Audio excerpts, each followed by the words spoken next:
Hello friends, welcome to Visharad. UGC NET June 2024 Gujarati વિષયના paper અંતર્ગત પૂછાયેલ એક પ્રશ્ન.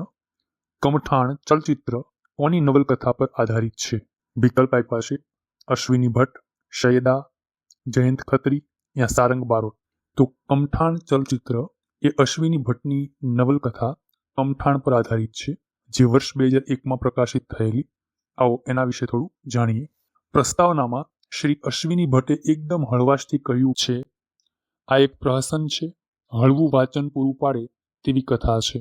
તમને મજા પડે, થોડુંક હસવું આવે તો આ હાસ્યકૃતિ ગણી લેવાય અથવા હાસ્ય નવલ કહી શકાય. પણ પ્રસ્તાવના પહેલા આવતા શ્રી વિનોદ ભટ્ટના અશ્વિની ભટ્ટનું કમઠાણ લેખમાં વિનોદ ભટ્ટ લખે છે, તેની આ હાસ્ય નવલકથા વાંચીને પહેલો પ્રતિભાવ આ જ આપી શકાય કે હાસ્ય લેખન એ કોઈના પૂજ્ય પિતાશ્રીનો ઇજારો કે ઇલાકો નથી. એ વાત અશ્વિનીએ આ પુસ્તક લખીને સિદ્ધ કરી આપી છે. માત્ર 184 પેજમાં લખાયેલી આ નાનકડી હાસ્ય નવલમાં હાસ્ય ઠાંસીને ભર્યું છે.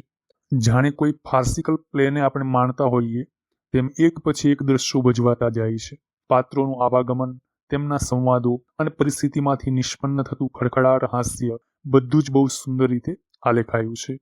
બીજે ક્યાંય નહીં ને એક ઘરફોડીઓ પોલીસ ઇન્સ્પેક્ટરના ઘરમાં જ ચોરી કરે છે અને ઇન્સ્પેક્ટરનો યુનિફોર્મ, પિસ્તોલ, ચંદ્રકો, સર્ટિફિકેટ્સ અને રોકડ રકમ ચોરી જાય છે. એવી ટ્રેજિકોમિક પરિસ્થિતિ ઊભી થાય છે કે પોતે ઇન્સ્પેક્ટર હોવા છતાં આ બાબતની કાયદેસર ફરિયાદ નોંધાવી નથી શકતા. પછી જોઈ તો ચાવાળો, કનિયો કેળાવાળો અને વિઠ્ઠલ પાનવાળો, આ ત્રણથી કમઠાણની શરૂઆત થાય છે. તેમાં પ્રભુસિંહ ફોજદાર, સબ ઇન્સ્પેક્ટર મલેક પંડ્યા સાહેબ અને તેમનો ગગલો જોડાય છે. ચંપાબેન ચાપાનેરીના અણધાર્યા પ્રવેશ સાથે ખડખડાટ હસાવતું દ્રશ્ય રચાય છે, જે ડોક્ટર દેસાઈના ક્લિનિક સુધી વિસ્તરે છે. એ ક્લિનિકમાં એક બીજું અદ્ભુત હાસ્યસભર દ્રશ્ય રચાય છે. ત્યાં જયંતી જાગૃતનો પ્રવેશ થાય છે અને નાનું નવસાર તથા મસાથી પીડાતા રાણા સાહેબ પણ વચ્ચે વચ્ચે આવી જાય છે. છનાભાઈ, બાબુભાઈ અને તેમનો પરિવાર તો કસબ અને કરામત વાંચનારાઓનો પરિચિત હશે જ.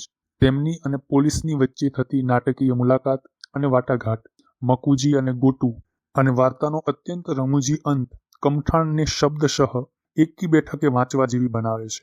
ખરેખર તો આ હાસ્ય નવલમાં અશ્વિની ભટ્ટે એક કુશળ નાટ્યકારની જેમ એક પછી એક દ્રશ્યો સુંદર રીતે ભજવાતા બતાવ્યા છે. માટે આ હાસ્ય નવલને બહુ સરળતાથી એક હાસ્યસભર નાટક તરીકે પણ રજૂ કરી શકાય તેમ છે. આપણી પરીક્ષા માટે આ મહત્વની નોંધ ચિરાગ ઠક્કર જયના એક લેખમાંથી લેવામાં આવી છે. એ માટે વિશારદ પરિવાર ચિરાગ ઠક્કર જયનો આભાર વ્યક્ત કરે છે. યુજીસી નેટના ગુજરાતી વિષયના પરીક્ષાર્થીઓને અલગ રીતે પેપર સોલ્વ કરાવવાની અમારી આ રીત તમને કેવી લાગે છે એ ચોક્કસથી જણાવજો કોમેન્ટ બોક્સમાં. અને જો આ શ્રેણી આપને આપની આગામી પરીક્ષામાં ઉપયોગી જણાવતી હોય તો જોડાવો અમારી સાથે. લાઇક કરો, શેર કરો એન્ડ સબસ્ક્રાઇબ કરો Visharad YouTube channel. Join Visharad to be Visharad. Thank you very much.